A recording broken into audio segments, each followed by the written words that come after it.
Sejam muito bem-vindos a mais um episódio desse canal, Amor que Ensina. Eu sou Angélis Ariadne, eu sou neuropsicopedagoga, trabalho com educação parental, educação sexual, educação em forma geral, né? Porque estamos falando aqui sobre pedagogia, estamos falando sobre a vida. E eu também trabalho na linha de frente à prevenção contra o abuso sexual. Hoje eu quero falar de um assunto que eu tenho certeza que todo mundo já passou por alguma experiência em relação a isso. Ou foi vítima, ou praticou, ou pelo menos já evidenciou. Eu estou falando sobre o bullying. Bullying é algo que realmente está mexendo com as nossas vidas hoje. Na verdade, sempre mexeu, mas de uma forma negativa. E hoje nós estamos tentando reverter isso. E eu quero conversar com você sobre isso. E não vim sozinha, trouxe 2 ajudantes para estar comigo aqui nessa conversa. Eu quero apresentar para vocês o Daniel Pereira. Tudo bom, Daniel? Olá, tudo bem? Olha, é um prazer muito grande estar aqui. Eu estou muito orgulhosa de estar com você e com outro convidado que eu vou falar daqui a pouco, porque há muito tempo eu estou buscando alguém para falar comigo sobre esse assunto, para trazer para as pessoas. Eu gostaria que você se apresentasse. Quem é Daniel Pereira, para quem não te conhece? Tudo bem, pessoal? Olha, eu sou o Daniel, eu sou um gestor escolar que tem uma vivência já de alguns anos na educação. E essa vivência tem me dado oportunidades de crescimento e aprendizagem. Formação em gestão do trabalho pedagógico, administração escolar e algumas outras áreas que favorecem a gestão. Já estou há 10 anos aí trabalhando nisso, mas hoje eu me considero como um professor de professores, então Exato. Estou aqui para somar com isso. Muito obrigado pelo convite desde já. E também, para estar conosco nessa conversa, né, Daniel, nós chamamos aqui o Felipe Ramon, mais conhecido como Ramon, para os íntimos e não íntimos, porque agora estão te conhecendo. Ramon, quem é você? Se apresente para as pessoas que não te conhecem, para você também, assim, ser seguido, ser uma pessoa procurada por isso, porque eu tenho certeza que depois muitas pessoas vão ter você como referência nesse assunto. Graças a Deus a gente está conversando sobre isso. Assunto novo para alguns. Quem é, então, Felipe Ramon? Bom, é um prazer estar aqui, Angélis, ao público também que está assistindo aí de casa, onde quer que você esteja. Eu vou dar as minhas credenciais profissionais, né, que é o que a gente faz normalmente quando a gente vai se apresentar. Eu sou advogado, formado em 2015 e tenho 2 especializações, né, em Direito Processual Civil e Direito Educacional. Tenho trabalhado aí junto à educação adventista há mais de 9 anos, então temos aí alguma experiência, já uma vivência boa aí, apesar da cara de novinho, né? Mas a gente já tem uma... Ele tem essa vantagem, né? Não vai envelhecer tão cedo. Uma vivência boa e uma caminhada, uma jornada interessante. Já há bastante tempo, já trabalhei no estado de Goiás e desde 2018 aqui no estado do Mato Grosso. E é uma alegria estar aqui com vocês, professor Daniel, nosso parceiro aí. Alegria toda nossa, né? Você sofre bullying com isso? Por ser novinho, pela cara de novinho? Às vezes sim, mas a maioria das vezes tem um impacto positivo, né? Ai, que bom, né? Por que eu fiz essa brincadeira? Porque eu sofro bullying até hoje. Uhum. Até hoje, o tempo todo, todos os dias. Só olhar pra mim, o povo já, né? A baixinha, não tem como escapar.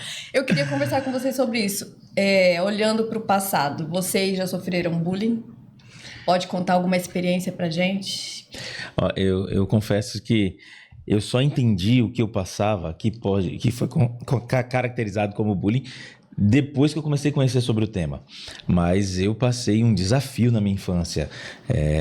Eu morava em São Paulo, em uma região que não era uma região tão segura. E sempre tinha muita gente que não gostava de fazer as coisas boas e passava no trecho que eu ia para a escola.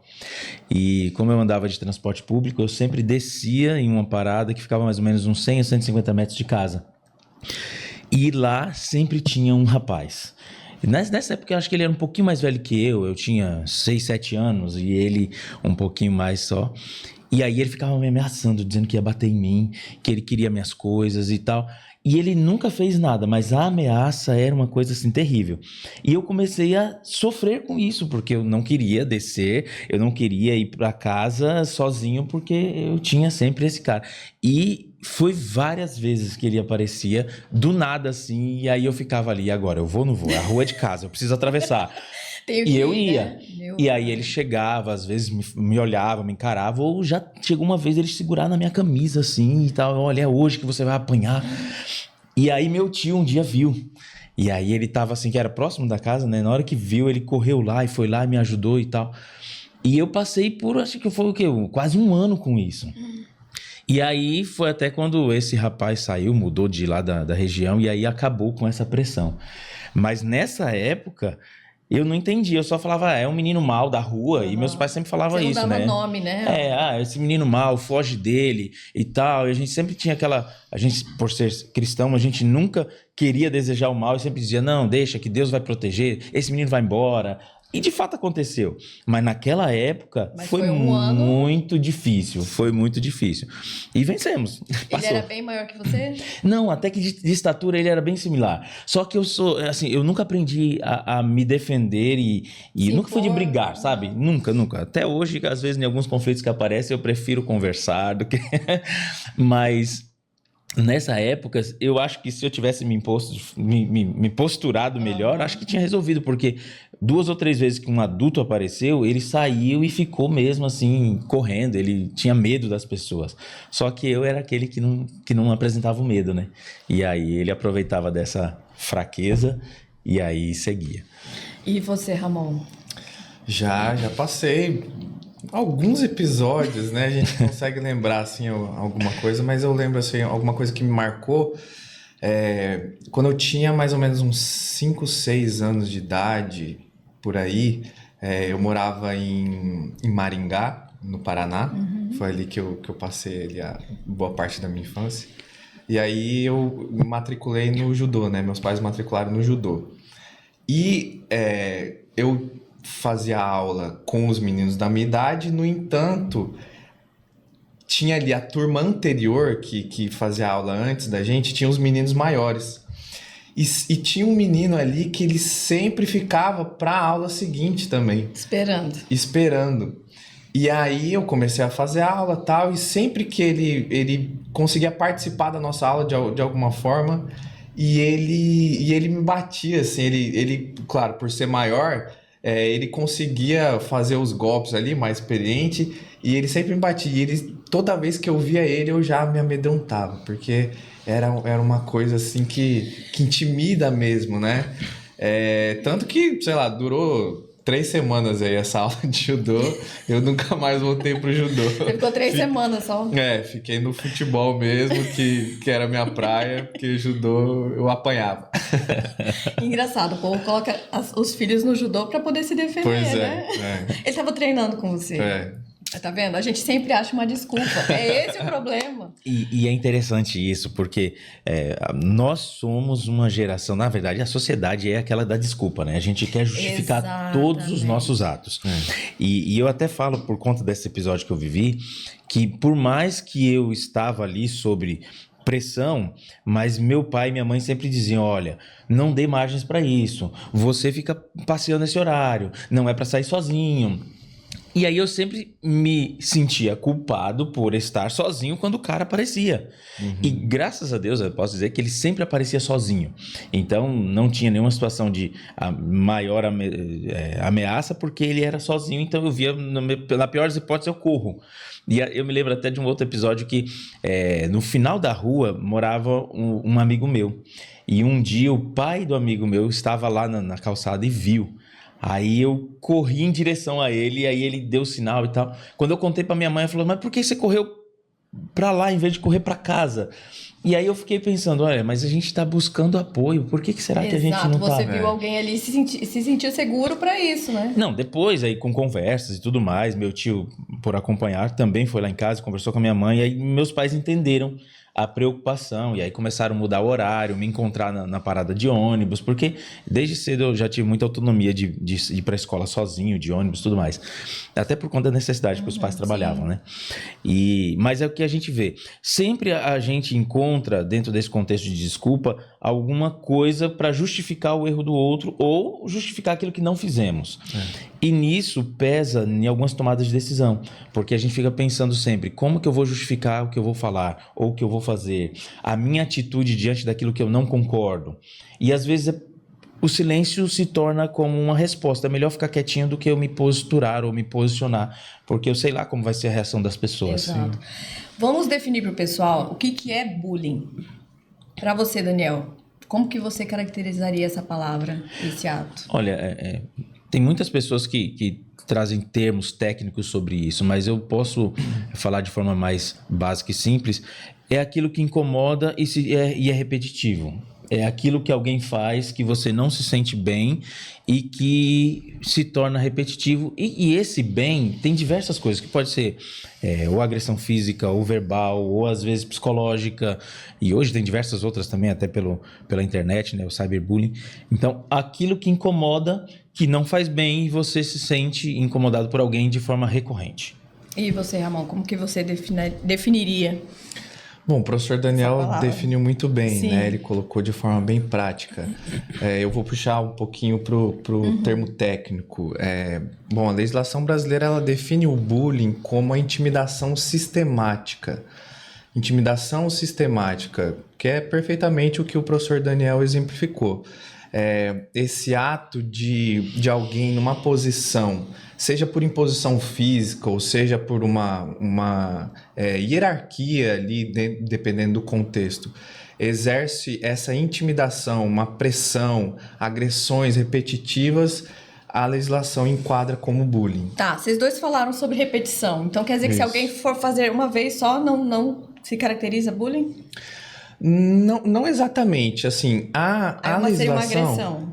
A legislação ela define como intimidação sistemática para abordar assim um contexto que é mais palpável. Entendi. No entanto, não quer dizer que uma agressão esporádica não se enquadre numa negativa. Sim, legal. eu tô perguntando porque é justamente essa dúvida que todo mundo tem. Uhum. Porque às vezes houve uma situação em que você recebeu uma agressão. Sim.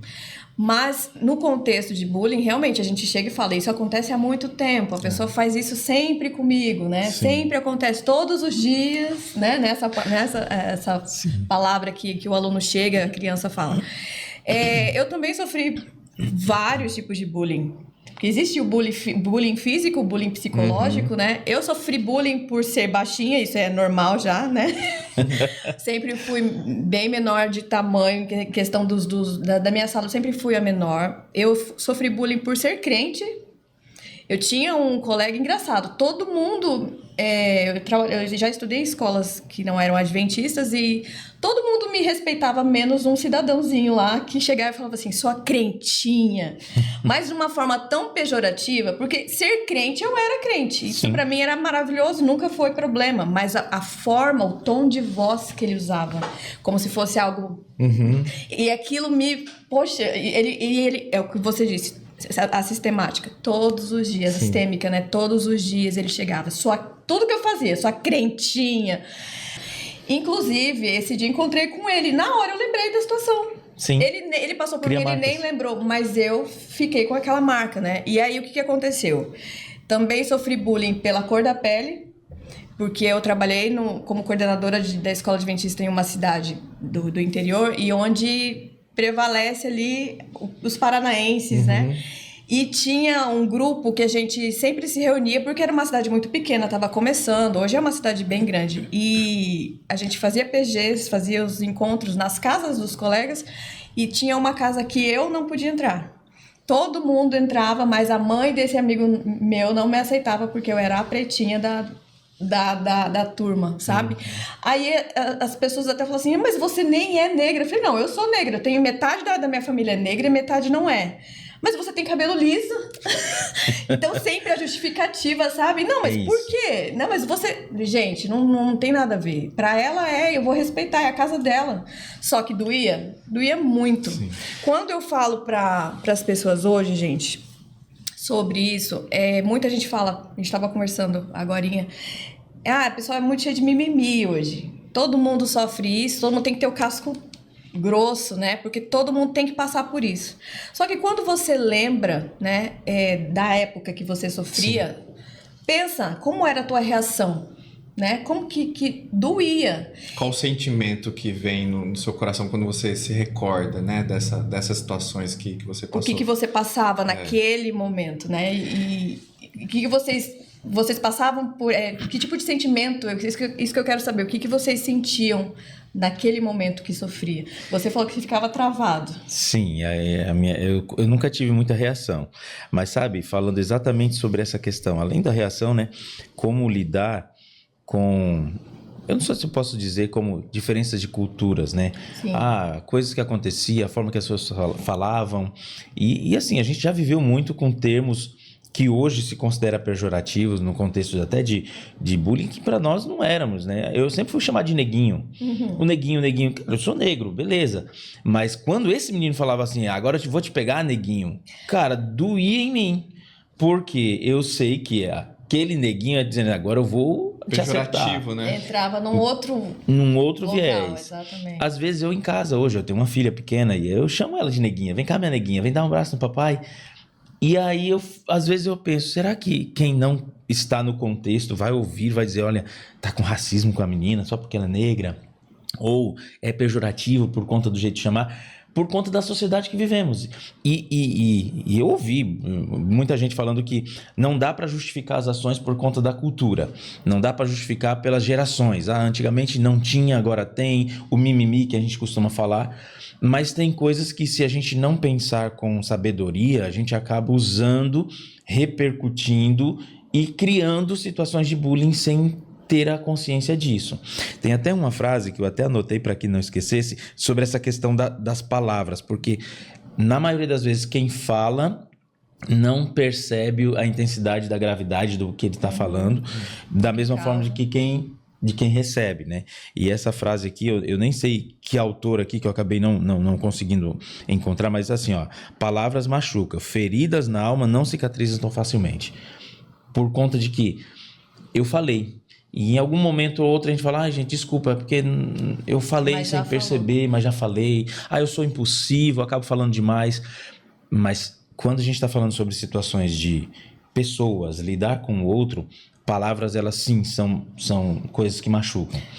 Eu já ouvi frase de gente falando assim, eu sou sincera mesmo e eu falo. Mas aí tem os dois lados. É o sincero e o sincericismo, né? Isso. Que é aquele que... Você não pensa que você tá machucando, né? Normalmente, a pessoa que fala isso é sem educação mesmo. Vamos falar bem a palavra, né? A real é essa, né? Exato. E outra coisa, assim, que vale a pena falar. Você até citou ali. Vamos criar os filhos hoje com casca grossa para poder ver. Então, a gente deixa viver algumas coisas mais difíceis. Ou então, eu mesmo em casa vou fazer algumas coisas para ele se sentir um pouco mais duro.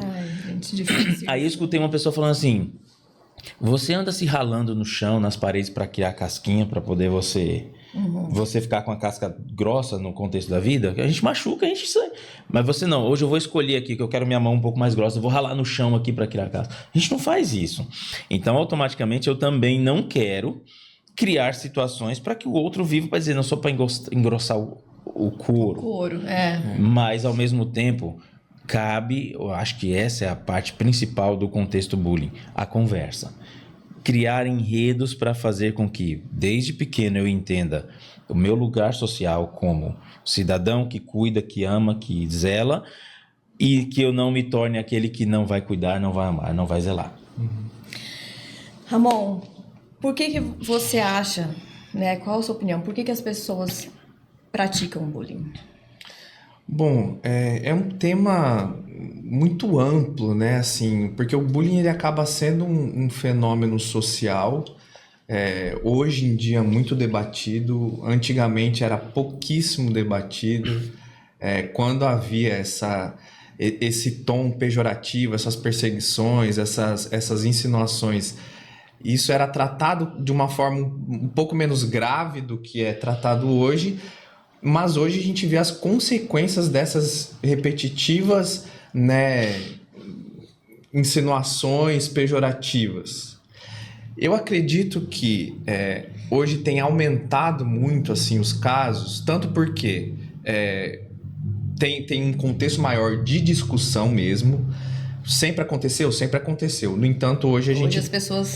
Hoje tá mais em voga. No entanto, também eu vejo um aumento dos casos também, e nós também tomamos conhecimento de casos mais graves, né? Inclusive, com o advento das redes sociais, o bullying tomou outras proporções, né? E como isso mexe com crianças, adolescentes e até adultos. Então, acredito que o bullying ele é um fenômeno social que começa, claro, no contexto familiar, seja pela falta, inclusive, da família.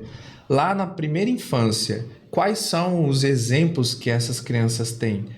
Porque o bullying, a gente vê assim, quando vai estudar a psicologia por trás do bullying, a gente vê pessoas inseguras, seja crianças que praticam bullying, seja adolescentes, enfim, adultos.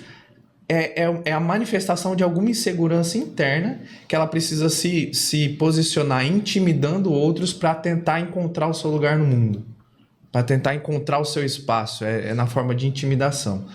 Você tocou no assunto agora que exatamente é isso, é a minha linha de trabalho. Uhum. Você fortalecer a família para que essa família tenha uma estrutura, independente se é mãe solo, se é pai solo, independente da estrutura familiar, Sim.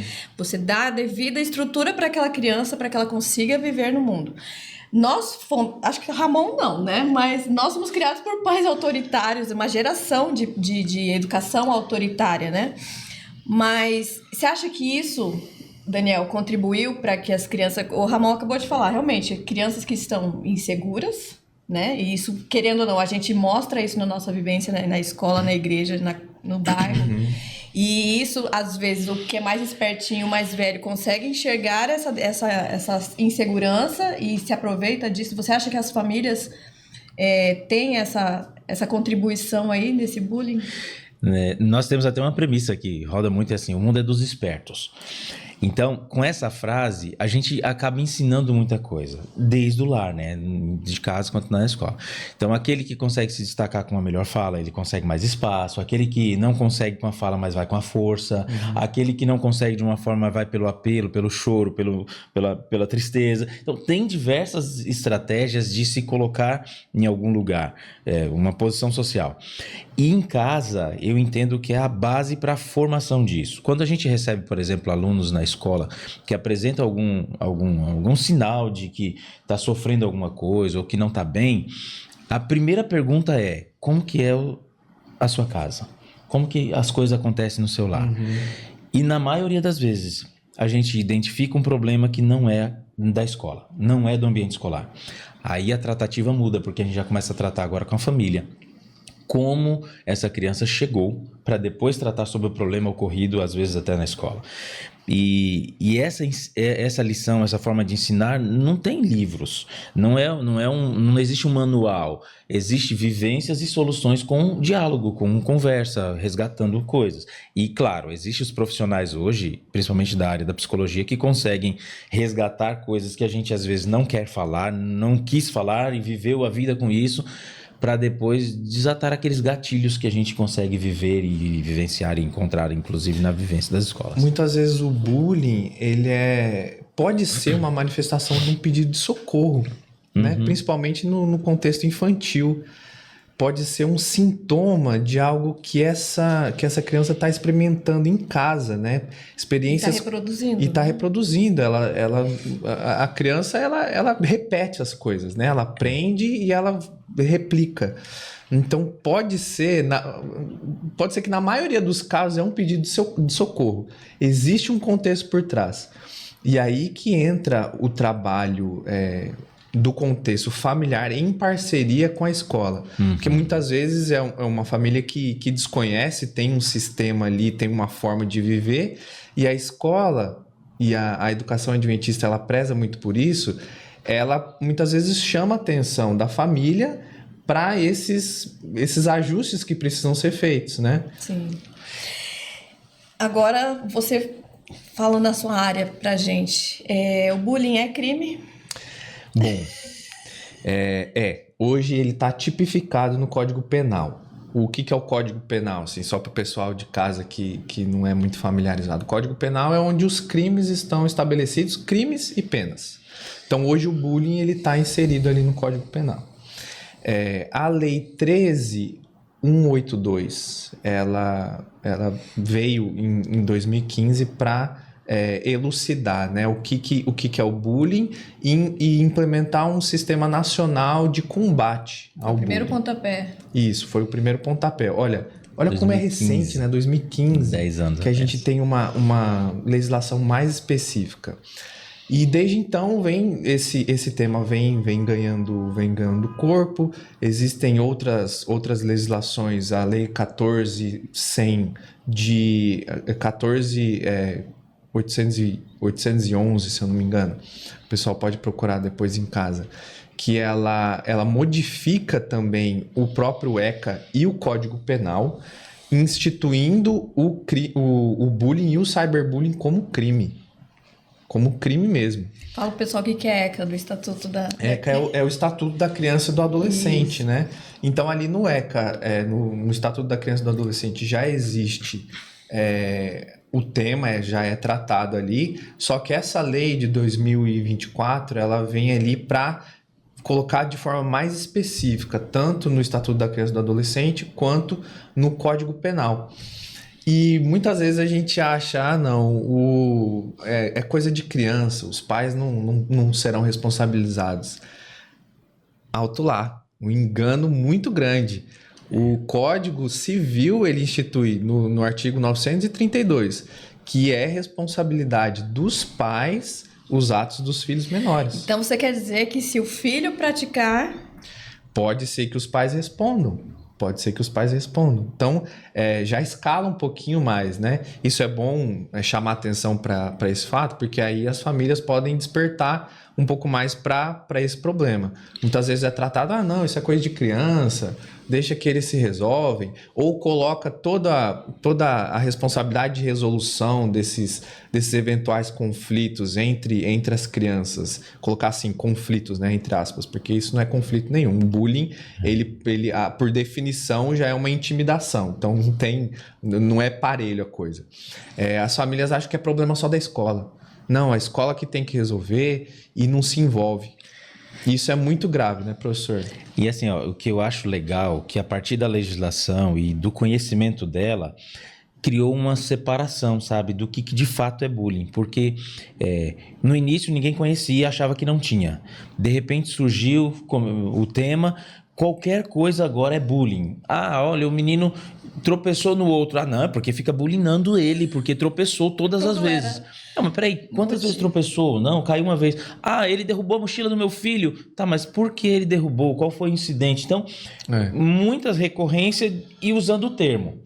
Essa nomenclatura veio para dizer assim, peraí, deixa eu explicar para você o que é. Isso. Aí entra a responsabilização. E eu acho muito legal também o fato da responsabilização, porque, infelizmente, nós estamos vivendo numa geração, num período em que a educação está sendo terceirizada para as escolas. Sim. E quando eu falo educação, não é escolarização, educação familiar, é ensinar o que é ser cidadão. Base, exatamente. E aí, quando nós nos deparamos com situações de bullying que são caracterizadas, que a gente busca essa intervenção...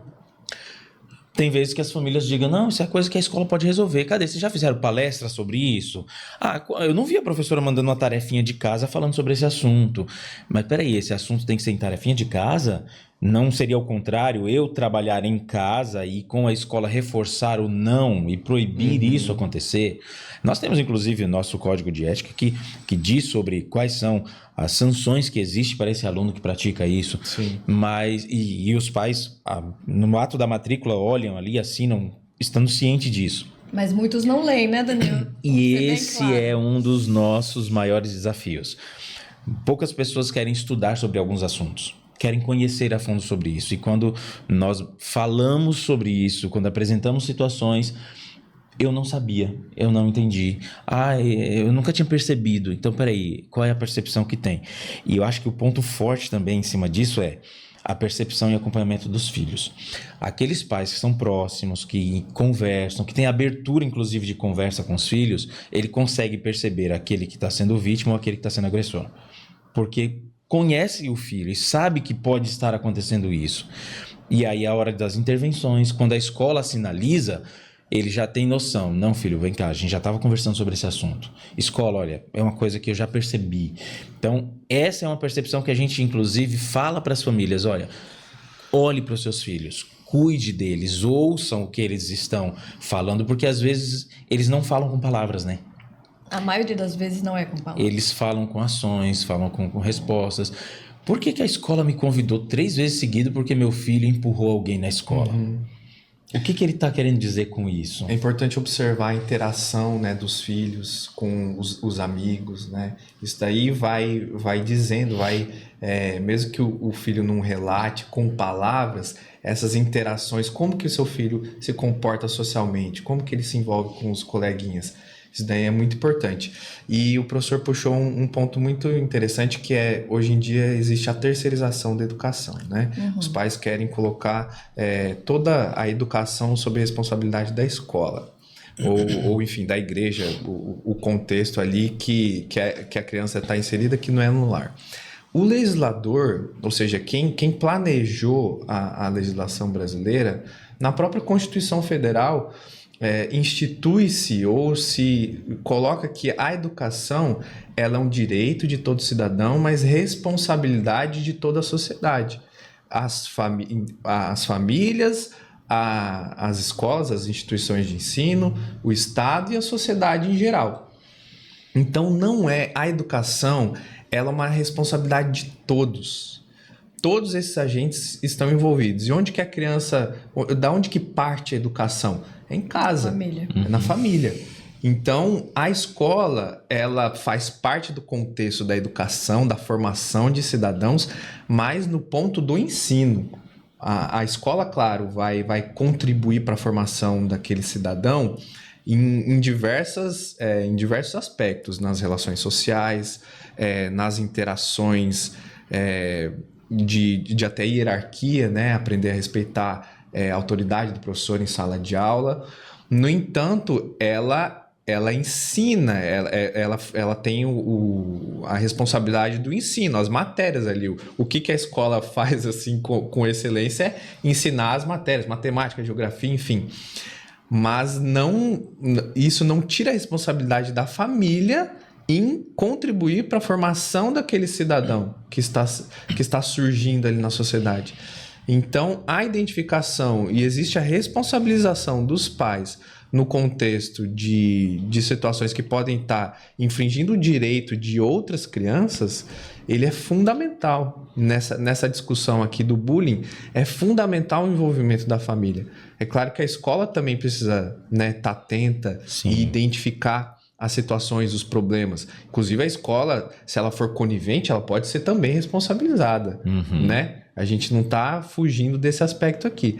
No entanto, a participação da família, ela é fundamental. Eu acho que é o principal ponto aqui de resolução desse assunto ser... de repente, imagina no mundo ideal a gente falar de bullying no passado. Lembra quando existia? Ai. Seria um sonho, né? Mas, assim, se a gente não atentar para esse assunto vindo de casa, realmente esse ideal nunca vai acontecer, nem em 1 milhão de anos. E eu acho que vale a pena ressaltar que hoje nós estamos enfrentando desafios porque nós temos uma sociedade doente com os aspectos emocionais. Então, muito do que nós vemos e ouvimos é porque todos estão passando algum conflito emocional. Então, aquele que acaba praticando bullying, ele de alguma forma está reagindo a algum sofrimento. Sim. Aquele que é a vítima, ele acaba sofrendo mais porque ele não consegue reagir diante do que faz. E essas situações têm chegado na escola com uma força muito maior.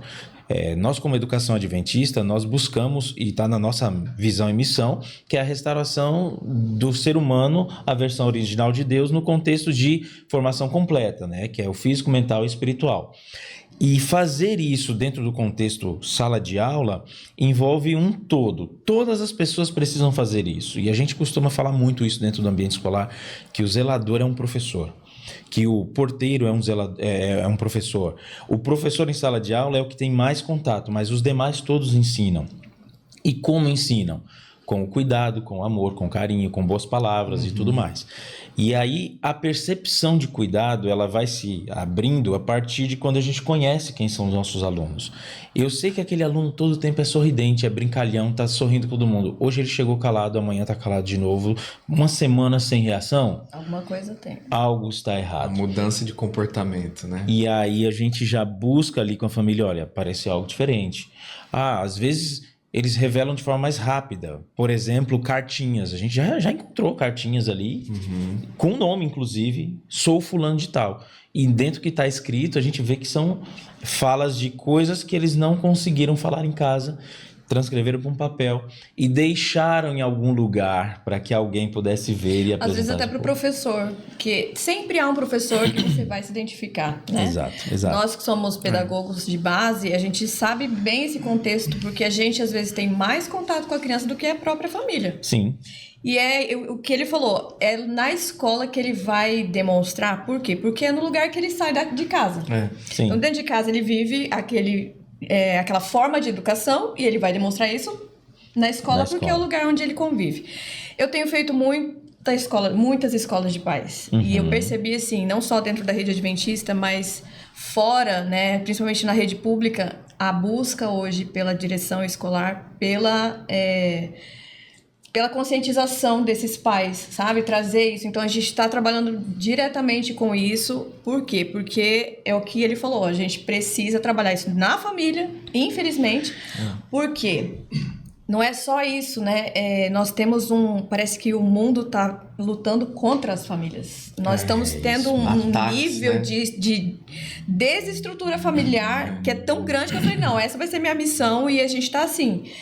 trabalhando aqui para ver se melhora ali, sabe? Vamos trabalhar na base aqui dos pais, porque o negócio tá feio, gente, sabe? As pessoas não têm mais essa... E é essa isso, base. sabe? A escola sempre vai se preocupar em fazer alguma ação para ensinar as crianças a se protegerem ou até não praticarem o bullying. Só que nós estamos percebendo agora a necessidade inversa. Em vez de falar com os alunos, falar com os pais. Porque muitas vezes essa negligência, esse afastamento da realidade de cuidado, de olhar para a criança, está deixando janelas de abertura para acessos que a criança deixa ela mais vulnerável diante disso. E a rede social a gente sabe que é um lugar que é muito preocupante. Muito preocupante. E hoje nossos alunos, né, as crianças hoje acabam tendo muito cedo acesso a isso, sem o filtro necessário, sem esse olhar de cuidado. E quando eles trazem os problemas para a escola, que a gente busca levantar informações e apresenta para a família, não, mas é só um desenho. Tá, mas qual desenho? Que tipo de desenho? Não, mas é só um joguinho, não tem nada nesse joguinho. Mas quando vai ver, enquanto está o joguinho, que é simplório, tem um chat ali conversando com pessoas e essas pessoas estão falando coisas, inclusive incentivando situações. Agregando, vai absorvendo. Exatamente. E ensinar os pais a cuidarem dos filhos parece até contraditório. A escola agora precisa ensinar a ser pai. Exato. A escola agora vai ter que ensinar sobre como ser família. Eu acho que sim. Mas não está no nosso contrato, né? Nosso contrato é a escolarização, legal. Mas por que não fazer isso? Visto que a nossa missão, e aí, claro, buscando dentro da essência da educação adventista, é salvar pessoas. E salvar, ela vai num âmbito muito maior do que apenas salvar de situações, problemas reais aqui. É um salvar no contexto de evitar que as pessoas percebam o mal, o conflito que existe. E a gente sabe que tem muitos outros fatores que pesam sobre isso. Mas... como fazer isso dentro de um recorte sala de aula, um recorte ambiente escolar, numa carga horária reduzida, com 200 dias letivos? Sendo que tem as disciplinas para serem, disciplinas para cumprir, porque os vestibulares da vida estão aí para fazer, precisam continuar estudando. Mas essas situações são necessárias porque quanto mais desafios nós temos com as questões de cuidado com os alunos, mais desafio nós temos também com resultados acadêmicos.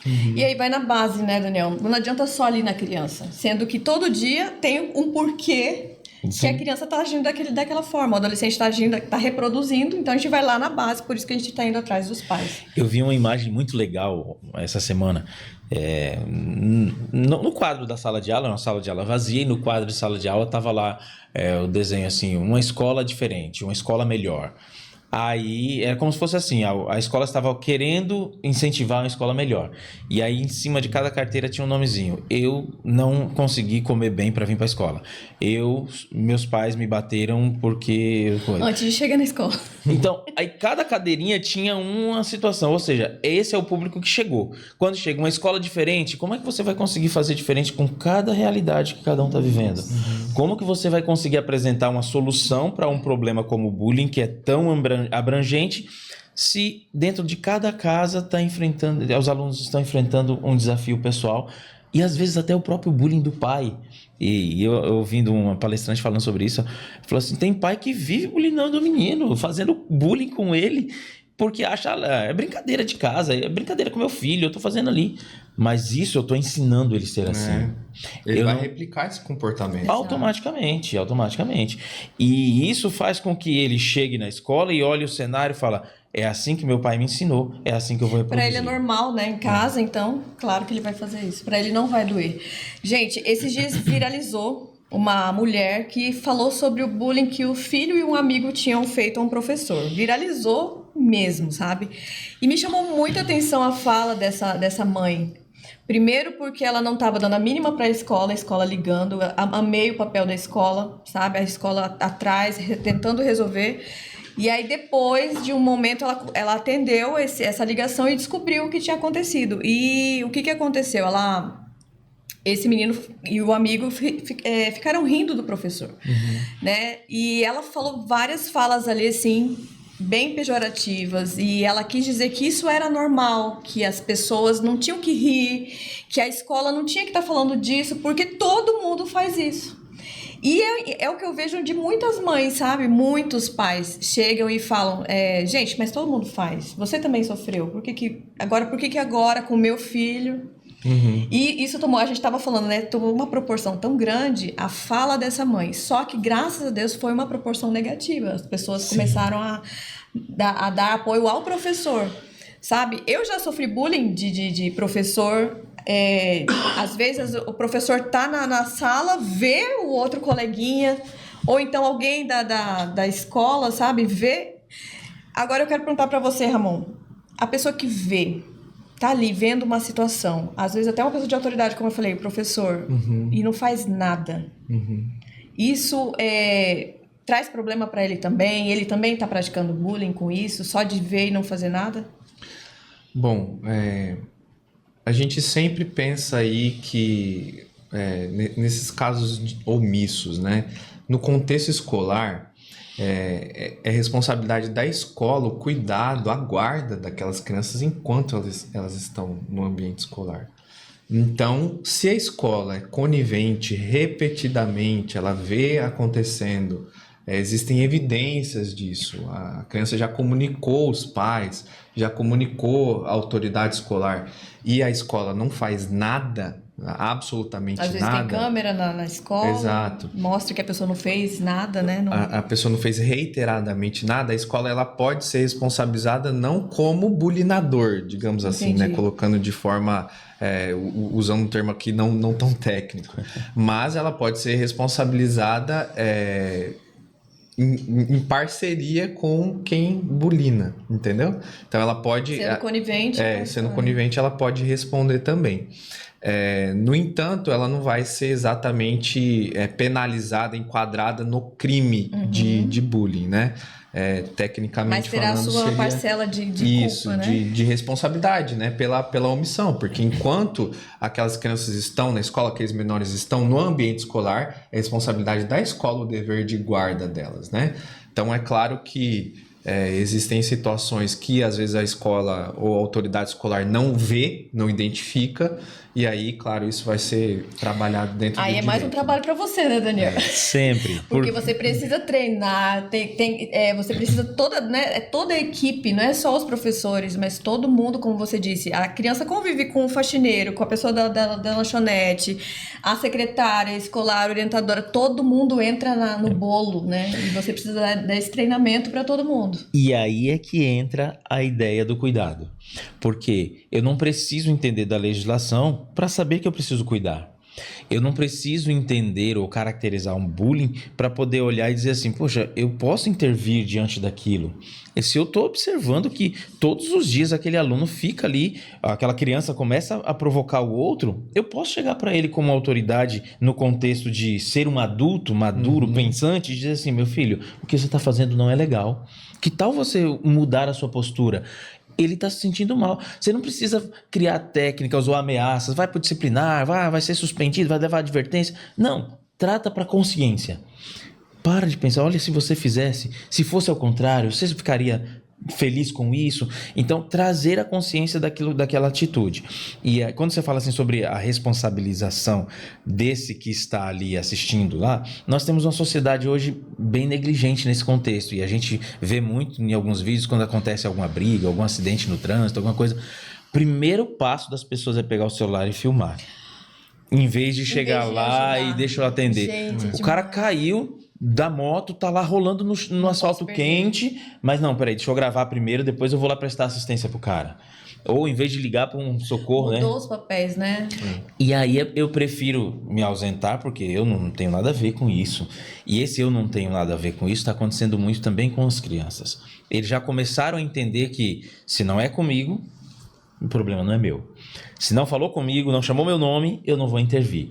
E ensinar isso, ele vai muito além do que é o papel, como eu disse, né, dos livros. A gente precisa ensinar com a responsabilidade de ser um cidadão, e eu posso até ampliar, né, um cidadão que busca um melhor para a sociedade e, num contexto cristão, atender o que Deus espera que nós façamos, que é cuidar, é amar. E aí, você falando ali sobre a questão da escola, né? O desafio da escola hoje nesse contexto é conseguir mostrar para todos a importância que se tem tratar assuntos como esse. Nós temos as nossas propostas de palestras, de momentos. A gente tem ali uma aula de cultura geral na escola que a gente reúne os alunos para falar sobre o assunto. Inclusive, tem até algumas divergências de pensamento sobre isso. Uhum. Quando você fala muito sobre, pode despertar o interesse naqueles que nunca pensaram. E aí, a gente precisa falar sobre, mas em vez de dizer, olha, ele faz isso, olha, a técnica que o agressor usa é essa... Você não precisa mostrar o caminho, né? Exatamente. Tira o caminho, fala quais são as consequências e fala, olha, não dá. E quem está sofrendo tem que buscar ajuda. E esse é um outro ponto que a gente reforça muito, o buscar ajuda. A gente tenta, dentro do colégio, buscar um espaço de abertura para conversas. As crianças, por mais saibam que o diretor é aquele autoridade máxima da escola, mas não pode ser autoridade máxima a ponto de eu não ter acesso. Eles precisam ter essa confiança de chegar e contar coisas. Olha, tio, tá acontecendo isso. Tanto aqui na escola quanto em casa, às vezes. E já aconteceu alguns episódios das crianças trazerem coisas que são muito peculiares e muito familiar, muito interna, que a gente fica, e agora? Como que nós vamos tratar esse assunto com os pais? Sendo que a criança confiou na gente a responsabilidade e às vezes até faz esse pedido. Não conta pra minha mãe, não. Uhum. Como que não contar para uma situação de problema? Complexo, né? Então, a gente busca hoje fazer com que eles sintam dentro do ambiente escolar essa confiança de dizer, eu quero confiar em vocês, mas o confiar de ajudar. E a gente tem que tomar as iniciativas mesmo, temos que tomar decisões e buscar soluções, porque somos responsáveis por eles, como o próprio Ramon falou ali.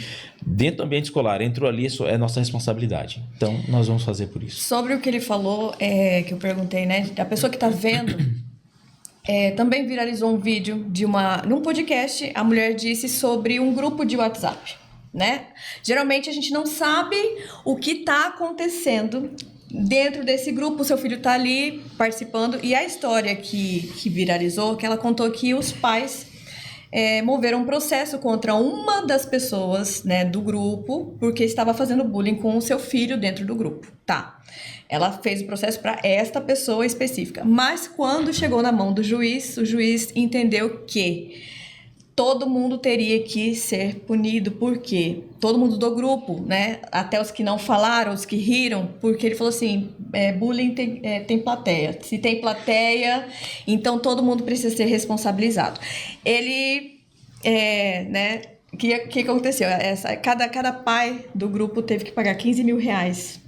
E às vezes tem pai ali que nem sabia do que estava acontecendo no grupo de WhatsApp.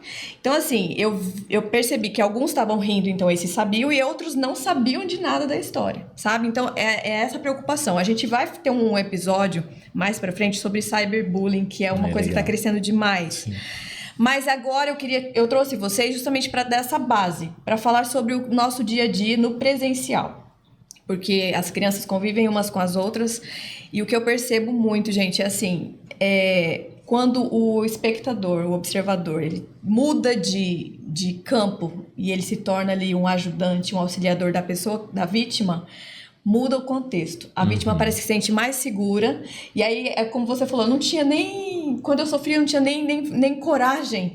Mas parece que essa pessoa, nossa, alguém tá me vendo, alguém tá me enxergando, e parece que cria força. E isso é uma ajuda tão grande. Num dos episódios atrás que a gente fez aqui no podcast, a gente falou, basta uma pessoa. E eu percebo que no ambiente escolar, não precisa ser um professor, não precisa ser alguém de autoridade, um amiguinho seu, um amiguinho do colega do adolescente, que ele vai lá e não, para de fazer isso, você está fazendo isso, e protege esse amigo. Como que muda o semblante da vítima, muda como é que se diz, a perspectiva dela de viver, porque ela vai se enfiando numa exclusão, vai, né? E isso muda totalmente. Então basta uma pessoa olhar, deixar de ser espectador e ajudar, sabe? Essa questão da plateia, ela é muito forte dentro de sala de aula. Porque hoje a gente sabe que, por conta da idade, as crianças riem por qualquer situação.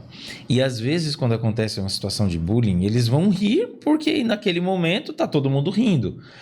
Essa ação de um se levantar e dizer não é assim, muda automaticamente a percepção de todos. E isso, inclusive, é uma das estratégias que a gente usa quando a gente está tratando de situações de conflito entre crianças, principalmente os menores. Ah, tio, ele tá ali, ele me bateu. Eu falei, tá, mas você já disse pra ele que não pode bater? Não, eu falei, então tá, vamos lá? Chama ele aqui, filhinho. Ó, ele quer te dizer uma coisa. Ó, não pode me bater. Aí o menino, tá bom, eu não vou bater mais. E aquela ação que parece ser tão simplória, cria uma barreira dizendo assim, ele disse não, então se ele disse não, eu não vou. Quando esse não acontece, parece que assim, não, tá tudo bem.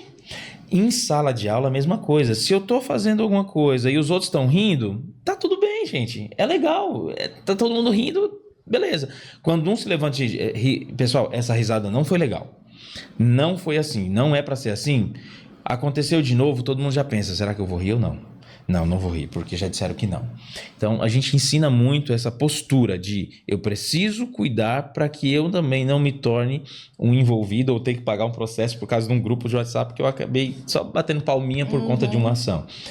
E aí volta no que nós falamos sobre a não querer se posicionar para não querer se envolver. Mas automaticamente, eu não me posicionando, eu já estou envolvido. E não está ajudando, né? Tá piorando a situação. Ramon, eu tenho certeza que você já lidou com várias situações em relação ao bullying, né, judicialmente, mas por que eu chamei vocês aqui para me ajudar nisso? Porque todo mundo sofreu bullying, ok, ponto, passou. Nós sabemos o que causou, né? Mas existem crianças e adolescentes que não conseguem lidar com essa pressão, certo? Nós sofremos, tem gente que aguenta ali. Nós temos consequências disso, mas e quando chega ao extremo? Quando chega ao ponto de uma tentativa de suicídio, quando a pessoa realmente deixa de frequentar aquela escola porque ela não quer mais, ela se exclui, quando ela entra em depressão. Então, são problemas que a gente percebe que é muito mais grave, porque existem crianças e adolescentes que não aguentam essa pressão, que não suportam. E aí vem os casos graves, que acho que entra você... E é difícil, né? Então, assim, eu queria que vocês falassem dessa seriedade, porque não é brincadeira. A gente tá... é ruim, mas não é só ruim. É sério. O negócio é complicado. Você já teve experiências, assim, que você teve que respirar fundo? Eu tenho certeza que alguma você já passou, né? Com certeza, a gente já viu casos assim bem graves, inclusive um recente, né, professor, que a gente não vai adentrar em detalhes assim, mas que despertou uma seriedade enorme, assim, uma atenção gigantesca para esse assunto.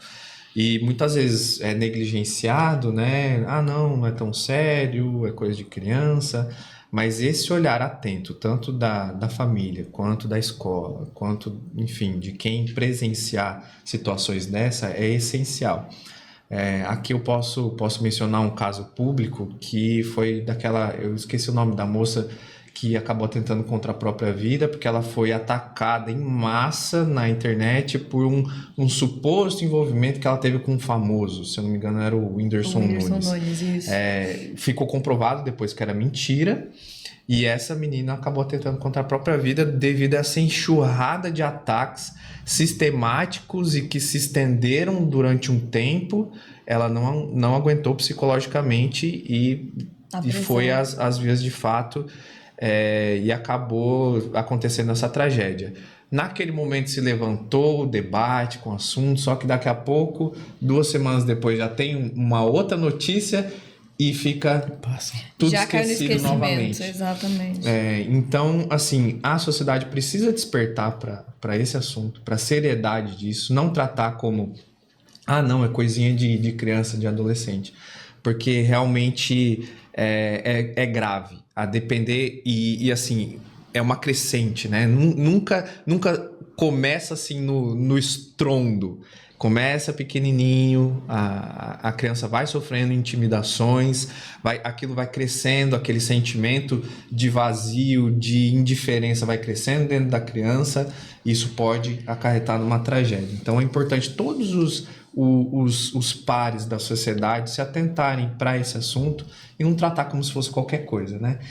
O fato da gente estar aqui discutindo o assunto hoje já demonstra que há um certo despertar.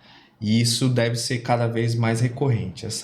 Esse despertar para a seriedade do assunto precisa acontecer cada vez mais, né? Uma coisa que eu vejo que é fundamental. Dificilmente, eu acho que posso dizer assim que não acontece uma fatalidade a chegar até a tentar contra a própria vida sem ter tido sinais antes. Com certeza. Esses sinais que precisam ser observados. Onde? Em todos os ambientes. Em casa, na igreja, na escola, nos parentes, em qualquer lugar. Quando nós estamos atentos a esses sinais, a gente consegue a intervenção. E a intervenção correta salva vidas. A seriedade desse tema, ele acaba entrando no afinco mais precioso por conta de que nós estamos falando sobre vidas. E quem não cuida desses detalhes, perde essa vida. Na maioria das vezes, essa pessoa que está sofrendo, ele não fica em evidência. Ele faz as coisas sempre muito escondido. E a gente consegue perceber. Hoje nós temos um grupo de adolescentes que não gostam de socialização. Sim, por já natureza, dessa fase, né? da fase. E aí, se não tem um olhar atento para isso, esses sinais vão passando. E a hora que a gente vai descobrir, nossa, mas eu nem percebi. Já chegou o momento de tirar a vida. Mas por que chegou isso? Então, o nosso maior alerta hoje, principalmente para você que está assistindo, pai, mãe, cuide em olhar esses detalhes. A escola é um ambiente que consegue fazer um olhar, mas não dá para ver todos os detalhes, porque nós temos uma demanda muito rápida. Mas quando visto, o primeiro passo da escola sempre é acionar a família. Percebemos isso. E às vezes os sinais são assim, bem iguais, sabe? Ocultar o rosto, ocultar a cabeça, ocultar os braços por conta de possibilidade de automutilação, falar menos, afastamento, né? Afastamento social, até conversas monossilábicas, né? Sim, não, talvez, ok. Para evitar aberturas para falar isso. Então, se tem esses sinais, é necessário que você comece a instigar. Agora, tem um outro ponto importante. O instigar como? Porque o instigar, e aí entra no que você falou lá atrás sobre a nossa geração, né? Nós fomos criados com pais que diziam e não e pronto. Tá chorando por quê? Tá chorando por quê? É fraquinho e tal? Aquela pressão. Sim. Hoje, peraí, é assim que eu devo buscar? Talvez não. Existem aberturas de diálogos diferentes que cria essa condição de confiança que eu posso contar o que está acontecendo sem ter a repressão dos pais. sem dizer assim, você tá sofrendo porque você quer, isso é coisa de... tira da tua cabeça. Não existe isso hoje. Hoje existe, como eu disse, pessoas fragilizadas precisando de acompanhamento e de olhar preocupante sobre a situação. E automaticamente esse cuidado vira para uma mudança de postura e salvar pessoas. O outro aspecto que eu acho que vale a pena citar também dentro do ambiente escolar, o universo de crianças, vou usar um exemplo, uma sala com 25 crianças, são famílias diferentes, com formações diferentes, com perfis diferentes. Às vezes eu sou criado de uma forma que é diferente da sua, com coisas que para você é normal, que o outro não é normal.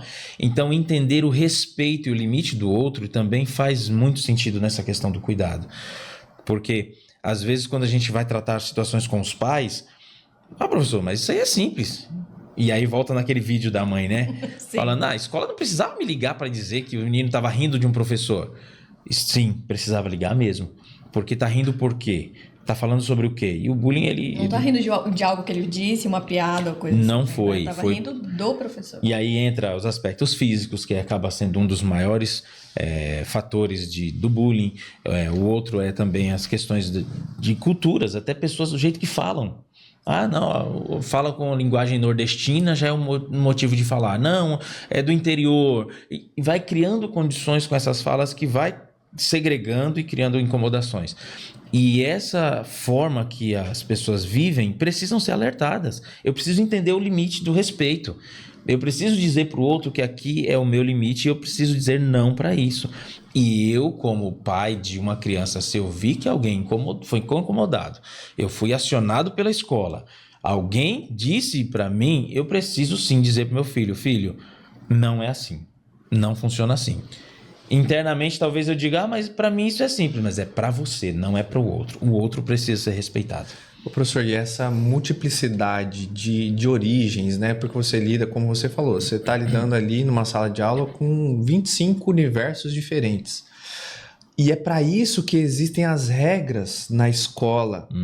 Porque aí se estabelecem limites dentro de parâmetros aceitáveis, dentro de um contexto de respeito, onde a autoridade escolar ela transmite esses ensinamentos pelo exemplo, só que dentro de um conjunto de regras. Que não é individual, é para todos. É coletivo. Todos que estão ali, eles aceitam aquelas regras que a escola impôs. Então, muitas vezes, o pai vai falar, não, mas isso é qualquer coisa, né? Vocês não conseguem lidar com isso aí. Não, pai. Tá dentro do nosso conjunto de regras aqui. O pai assinou. Então, as medidas disciplinares, elas servem para balizar e colocar dentro do ambiente seguro todos esses universos tão diferentes, né? Então, a escola, ela tem as regras, ela implementa as regras, muitas vezes os pais ficam descontentes, né?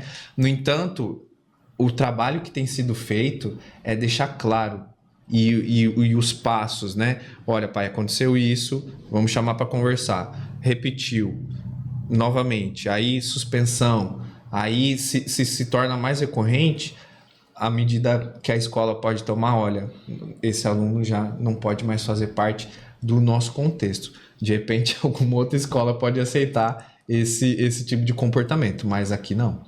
E essa é uma das premissas que nós trabalhamos na educação adventista, é mostrar os passos para um processo disciplinar. Porque também tem um outro extremo, aquele pai que, por qualquer situação, que por mais que a gente esteja trabalhando com o código disciplinar, ele entende que devia ser uma sanção muito grave. E a gente, não, calma, a gente vai... Inclusive, eu até costumo falar sobre isso. Né? A disciplina... O nosso código de ética e todas as regras que temos é para restaurar, resgatar. Então a gente vai corrigindo até a pessoa entender que precisa mudar. Desde que é o código penal. Muda, exatamente. Então, não, aconteceu, professor, só tem que expulsar esse menino da escola. Peraí, mas expulsar agora? Cadê a oportunidade de resgate? Exato. E aí... Educação redentiva, né, professor? Tanto para o agressor quanto para a vítima. Sim. Né? É isso. E essa é o maior desafio, esse acaba sendo o maior desafio, porque a gente precisa ensinar esses passos. E claro, os passos bem implementados, feito da forma correta, salva mesmo, transforma. Aquele caso, quando chega para uma transferência compulsória, ou existiu negligência da família, ou existiu realmente inflexibilidade no contexto de querer, ou realmente o aluno não quer essa abertura de transformação. Então, aí não tem o que fazer. Aí, como você disse, tem que ver um outro ambiente talvez aceite, mas a gente acaba sendo mais categórico com isso. E acaba situações assim, que é uma vez só também, né? Exato. Existem situações graves que é só uma vez. Aí o código disciplinar vem com a medida máxima. Sim. Isso tá previsto. As famílias precisam aceitar isso também, né? E não se omitir. Né? São chances, né? Eu falo. Às vezes, até esse pai que chegou, não pode expulsar, expulsa. Mas quando você vem falando, não, mas essa criança também está pedindo ajuda. Exatamente. Né? O olhar, você vai fazer com colocar que no a lugar empatia, do outro, né? Exatamente. Quando eu ia falar sobre bullying, né? Eu vi uma situação na sala de aula, quando eu trabalhava na escola, eu falava, você gostaria que fizesse com... A primeira pergunta, você gostaria que fizesse com você? Né? É você se colocar na situação. Porque se você não gosta, então não faz com o colega. Com os meus filhos também, e eu vejo que é complicado. É um trabalho de formiguinha, né, Daniel? Né, amor? É todo... eterno, né? É isso que eu ia te perguntar agora. Existe, será que no mundo, né? Não, a gente sabe que a gente trabalha para o céu, né? Nosso foco é o céu. Mas aqui na Terra, será que um dia nós vamos ter uma escola sem bullying? Olha, eu não posso afirmar, porque assim, a gente busca sempre o ideal. E a gente luta por esse ideal. Só que o que a gente vai percebendo é que o contexto da sociedade, principalmente no contexto da educação, que cada dia está ficando mais difícil, menos participação, mais exigência e pouco envolvimento, vai mostrando que esse é um caminho que não vai ter soluções. A gente vai minimizar situações, a gente vai tentar resolver, vai criar ambientes mais seguros, mas dizer assim, vai ver 100%, eu acredito que não. E além disso, as famílias... né, se acabando. E é isso, a desestrutura familiar também tem mostrado isso. Hoje nós temos diversas situações de pais e mães solos que dificultam essa compreensão da percepção de cuidado. E não é porque a pessoa é negligente, mas olha a realidade, a criança não tem um segundo familiar próximo, figura, né? segundo figura para cuidar. E aí fica, às vezes, o tempo todo dentro de uma creche, ou às vezes fica o tempo todo com uma babá, ou fica com a avó, com outro. Deixa esse olhar de cuidado específico com a intenção de criar que o pai tem para terceirizar. E não é maldade do outro, não é maldade da creche que a criança passa o tempo todo, mas não é o mesmo cuidado do que os pais têm. E isso desestrutura a base. E aí essa criança já vai carregando uma base desestruturada e vai levando para outras situações que a gente, querendo ou não consegue gerenciar. Por mais que a gente incentive, busque, oriente, mas a gente não consegue mudar essa realidade. E aí acontecem diversas situações que a escola não tem mais como fazer intervenções. Tá, eu trouxe aqui um livro, deixa eu mostrar para o pessoal. Gente, esse livro chama As 3 Cartas de Marco. É um livro paradidático. Em meia hora você lê. Eu trabalhei esse livro no 5º ano. Você sabe que é você terminar uma aula e todo mundo tá chorando? Os alunos. Porque é normal da gente, né? Nós maiores, os adultos, mas os alunos chorando. Eu não vou dar muito spoiler, porque eu quero que todo mundo leia. Eu acho que todo professor deveria ler esse livro, porque ele fala sobre o olhar de uma professora. Um menino que sofria bullying na sala de aula. Todo mundo, inclusive ela... caía na situação e acabava fazendo bullying também. E aí, um dia ela acordou e falou assim, peraí, deixa eu saber a história dessa criança. Foi atrás da história da criança e descobriu por que era daquela forma, como a gente falou. Por que ele agia daquele jeito. Por que era daquele jeito que ele chegava na escola. E aí ela mudou o sistema, o jeito dela trabalhar com aquela criança. Aquela criança que só tirava 0, 0, 0, 0 e era totalmente reprimida, totalmente... ridicularizada pelos alunos e também pela direção que não via sucesso naquele adolescente, ele mudou. Por causa do olhar dela e a abordagem dela, ele mudou totalmente, salvou aquela criança depois ele se tornou um profissional muito bem sucedido. E tem a ver com essas cartas aqui, gente. Olha, eu falo que toda professora, porque assim, a nossa vida escolar não tá fácil. Não. A cada ano tá mais difícil. Como a gente conversou aqui, a cada ano desafiador. E... Cada dia uma novidade, né, professor? Todo dia. Todo dia uma novidade. E assim, especial. a nossa saúde mental vai pra onde? Sabe? Então a nossa rotina vai ficando muito pesada porque a gente tá carregando essa parte dos pais. A gente não tinha, agora nós temos. Sim. Então vai ficando pesado. E esse livro, ele dá esse acordar pra professora, sabe? Então assim, eu falo que todo professor devia ler, porque assim, por que eu tenho que me preocupar também com aquele que tá lá atrás, excluído? Porque com aquele que vem sujo, que não toma banho, sabe? Então assim, é um olhar. Eu falo que esse livro pra mim é um livro, em meia hora você lê. É um livro maravilhoso. Todos os dias eu tô trazendo uma opção de leitura sobre o assunto que a gente tá falando. E ela salvou a criança daquele bullying. Uma professora, uma pessoa. Então assim, eu gostaria muito mesmo que todas as famílias começassem a ter esse olhar para os seus filhos, porque é em casa que começa. Todos os episódios que a gente está vendo aqui, no final a gente acaba chegando nessa conclusão. Sim. É em casa, é todo dia, é um trabalho de formiguinha, porque não é responsabilidade só da escola. A escola é outra parte, mas é em casa que nós temos, né, esse trabalho. E vale a pena salientar a preocupação que a gente tem com os alunos e que envolve a família diretamente. Nós temos um projeto na escola que a gente tem até dificuldade de executar, que é o professor visitar o aluno. Eu participei disso.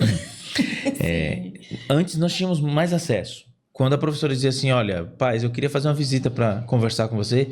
Ai, que bom, professor, eu vou preparar um lanchinho, é muito bom, vamos lá. Hoje a primeira pergunta é, mas por que você vai lá na casa?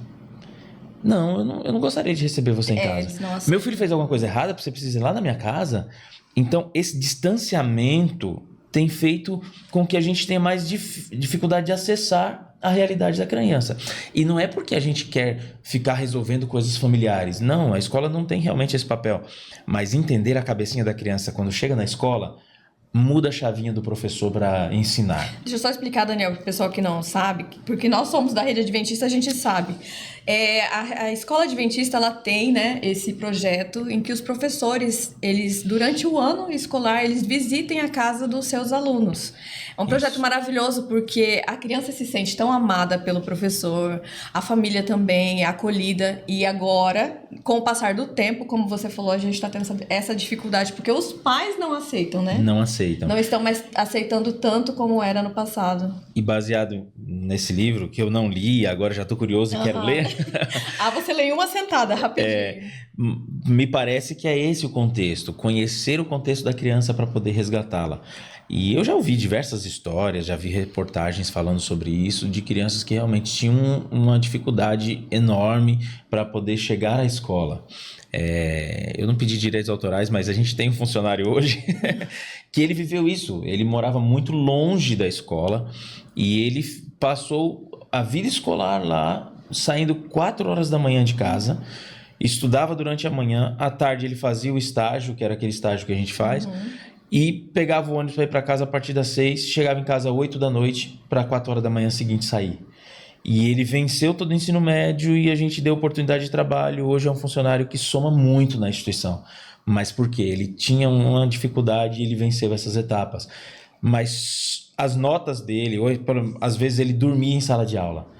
E aí, por estar ali cabisbaixo, os professores já conseguiam chegar perto e dizer assim, amigo, vamos tentar fazer? Porque eu te entendi, você saiu 4 horas da manhã. Mas já entendi o contexto daquela. Já tinha o contexto. Né? Indiferente daquele que não conhece, fala, esse cara só tá dormindo, diretor, dá suspensão, porque fica só dormindo na sala de aula. Essa nota baixa, eu não vou dar nem um 10º para ele por conta disso. Justamente porque não entende o contexto da criança. O perguntar, né, Daniel, chega por quê que tá acontecendo isso? Eu acho que Você, Ramon, quando era aluno, você teve dificuldades, assim, por situações de aluninho, de amigo seu sofrendo bullying ou não sofrendo, assim, repressões do professor, e você saber o contexto daquela história? Sempre Sim, tem na sala de aula, sim, né? sempre tem. A gente consegue lembrar diversas situações.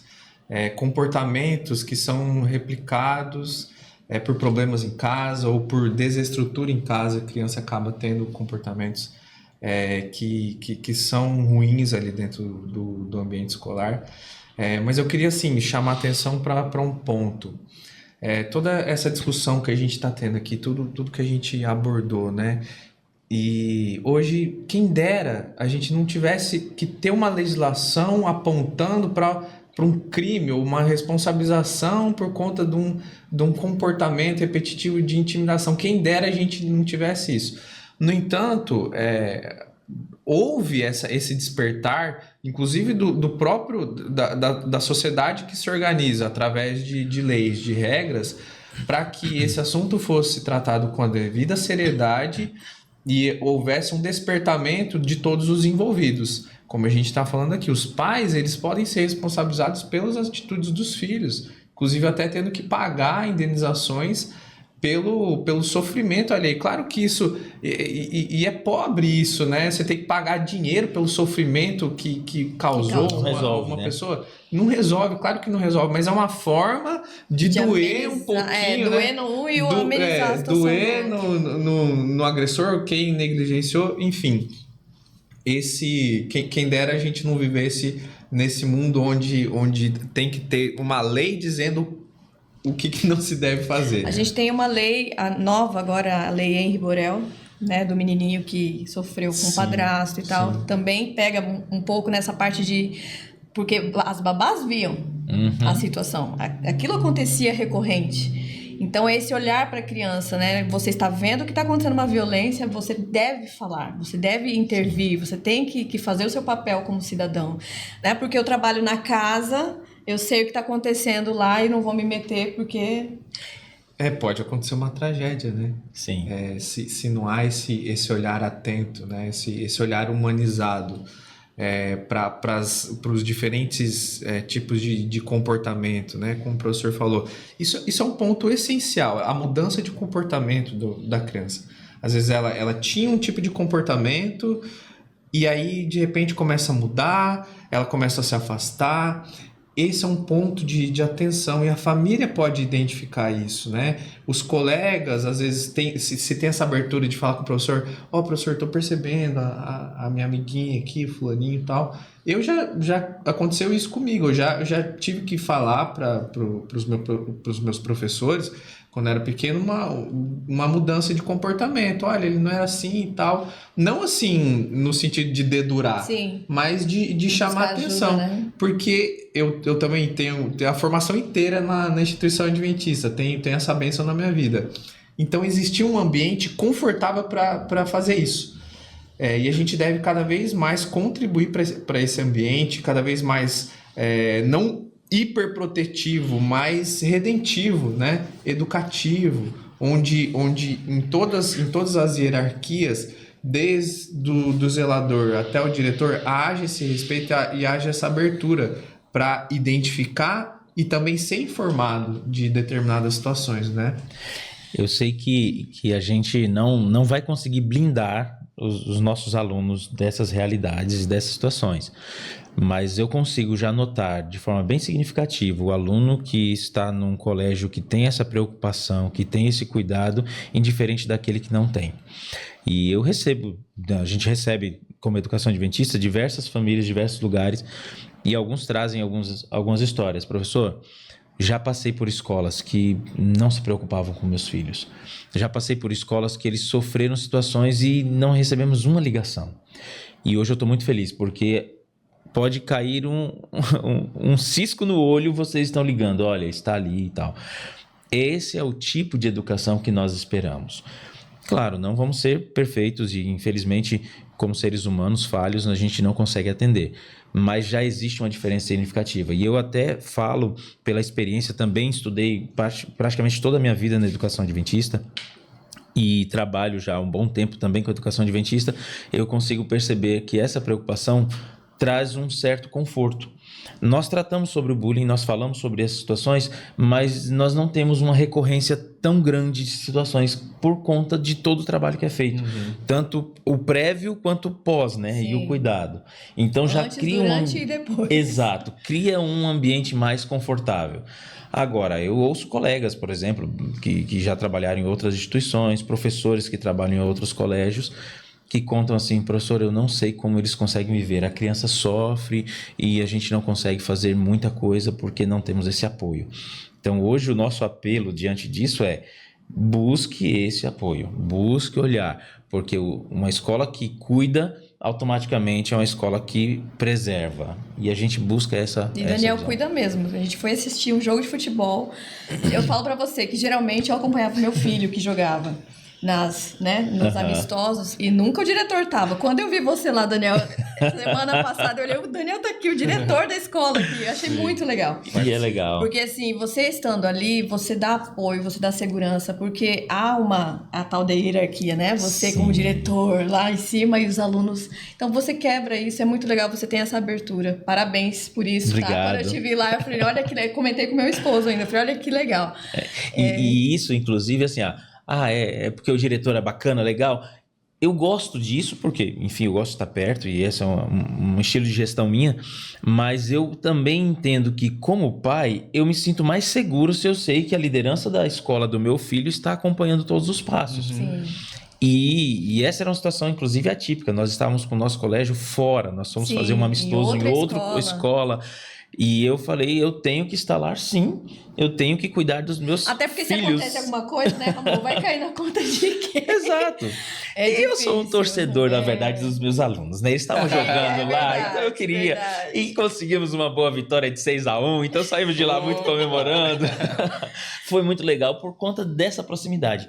E o retorno disso, sabe? No outro dia, os alunos chegaram lá, e aí, diretor, você viu, nossa vitória? Toda uma atividade aqui, né? Com uma leveza dos assuntos que facilita na hora que eu chegar para conversar um assunto mais duro. Eles vão ter automaticamente o olhar e dizer assim: entendi, diretor, só não tá pegando. Esse cara não é um autoritário, ele é parceiro, né? Exatamente. Eu até brinco com eles, falei assim: vocês têm que entender os ambientes. Eu sou legal, eu sou o cara que brinca, então, mas confundir. Na hora que eu vou precisar puxar a orelha, eu vou puxar a orelha, hein? Sim. Eu vou falar duro. Não, diretor, pode ficar tranquilo. Então, e falando sobre essa questão de proximidade, né, e liberdade que a gente acaba tendo com os alunos, teve um episódio bem interessante, por conta dessa questão do uso do celular em sala, né? A gente tinha dito para uns alunos que não podia usar e tal, e eles já estavam ali sendo enquadrados até pelo código de ética e o disciplinar. E aí o disciplinar falou assim: eu preciso conversar com eles, porque eu já falei com ele 2 vezes. Eu falei, tá bom. Chamei na minha sala, eu falei, amigão, você sabe que a ideia não é essa, né? Eu preciso conversar 2 vezes sobre esse assunto? Não, diretor, a gente já entendeu que é assim. Aí eu falei, tá, mas é só isso aqui, vai resolver? Ele falou, sim, vai resolver. A gente já entendeu que não deve fazer assim. E foi uma conversa leve nesse nível. E depois eu perguntei, eles mexeram no celular? Não, eles obedeceram. Por conta da afinidade e confiança dessa relação que existe. Então eu sempre digo, e aí volto naquilo que nós falávamos. Toda vez que nós temos abertura de diálogo, tem abertura de confiança, tem abertura de cuidado e tem toda uma facilidade para resolver esses problemas. Já abre o leque para a família, né? Se Exatamente. os pais tiverem essa consciência, né, que não é só a autoridade de ensinar ali, mas de você ter essa abertura com o seu filho, com a sua filha, de uma forma franca, você vai evitar tanto problema. Eu falo que eu tenho uma abertura muito grande com os meus filhos. Eles chegam e falam coisas que quando outra pessoa sabe, nossa, como é que eles chegaram e falaram pra você? Os meus confiança, não falam, exatamente. Tem que deixar, né? É confiança. Mas, Ramon, você primeiro. Qual conselho você daria pra família em relação ao bullying? Como proceder se caso acontecer? Ou então, como prevenir isso em casa? Bom, o diálogo é o ponto de partida para resolver 99% dos problemas do mundo. Então, os pais estarem atentos, isso é muito importante. Saberem, assim, trazendo mais para o aspecto legal, né? Eu, como advogado, eu posso orientar e chamar atenção para isso. Que você pode, como pai, ser responsabilizado pelos atos do seu filho menor de idade. Bom, vamos partir daí então. Então, atente-se pro comportamento do seu filho, porque ele pode estar sendo o agressor ou ele pode estar sendo a vítima. Tem essa proximidade, tem essa conversa, passe confiança pro seu filho. Graças a Deus eu venho de um lar onde meus pais transmitiram isso, me deram a confiança necessária para eu encontrar o meu lugar no mundo. E isso vem através de diálogo, de atenção, de um cuidado, da identificação de comportamentos. Olha, filho, o que está acontecendo? Tal, vamos conversar sobre esse assunto aqui. Isso é essencial. Esse ponto de partida aí, acredito que assim, na experiência que eu tenho, não tenho filhos ainda, mas assim, como filho, eu vi que essa postura dentro de casa, dentro de um tratamento de respeito também eu via como meus pais tratavam as pessoas. Teve uma coisa, quando veio o tema do bullying, eu estava pensando no seguinte, muitas vezes, às vezes o pai ele quer ensinar o filho, ele até transmite palavras boas, fala, ó, filho, você não pode fazer isso, não é legal fazer aquilo. No entanto, as próprias interações sociais dos pais, quando ele vai comentar de um amigo ou quando ele vai comentar de uma pessoa que ele conhece, ele faz, e aí fica conflituoso na cabeça da criança. Bom, meu pai tá falando para eu fazer um negócio, só que quando é a vez dele, ele faz outra. Isso é muito importante também. O exemplo arrasta, o né? exemplo arrasta. Vocês pais devem saber muito mais que eu.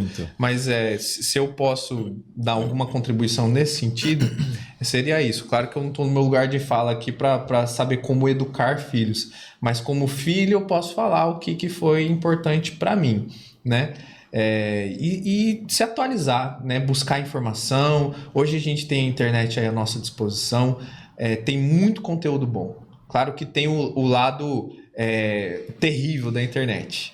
Mas existe, se a gente fizer uma curadoria boa, a gente tem muitos conteúdos. E compartilhar esses conteúdos com os filhos. Falar, filho, que interessante esse vídeo aqui. Como é que você se sente vendo esse caso aqui? Fazer uma discussão, né? Uma discussão. Já viu algum caso parecido aqui na sua escola?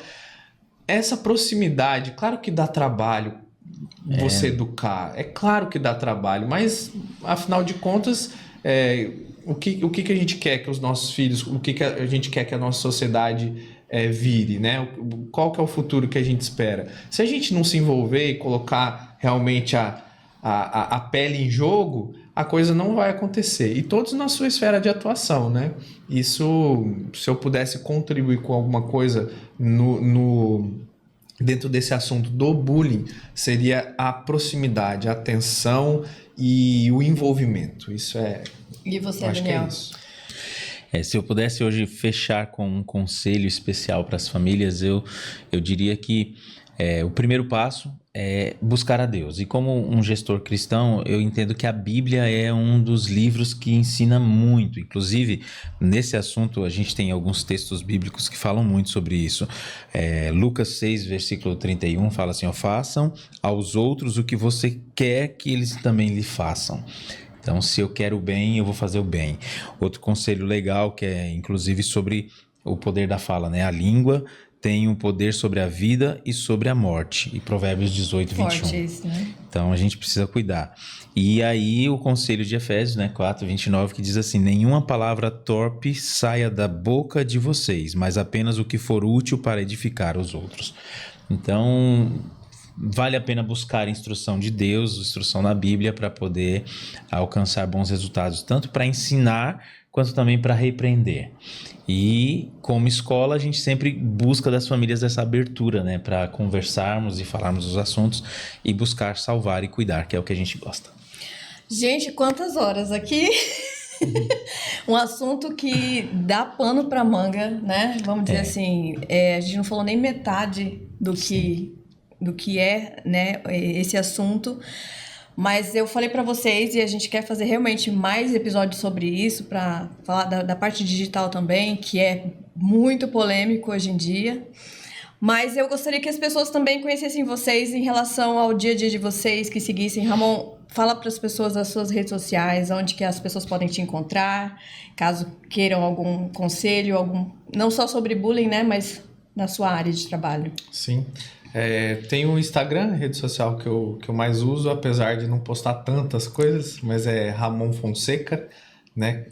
Ramon com N de navio no final, Fonseca também, S-E-C-A no final. Então você pode me encontrar aí nas redes sociais. Vai ser um prazer tirar dúvidas, interagir aí com o público. Ok. E você, Daniel, onde que as pessoas te encontram? Presencialmente, digitalmente? Presencialmente, Colégio Adventista Centro-América, inclusive na versão digital ali, né? Rede social, Colégio Adventista Centro-América, porque é ali que nós estamos mais atuantes. A gente tem a nossa rede social particular, DJ_DJ, é meio difícil mesmo, mas eu sempre estou colaborando ali com algumas coisas, algumas informações. Eu também tenho as minhas redes sociais, TikTok, Facebook e Instagram, @angeles.ariadne. A gente está sempre postando ali todos os dias algo nesse sentido para as famílias.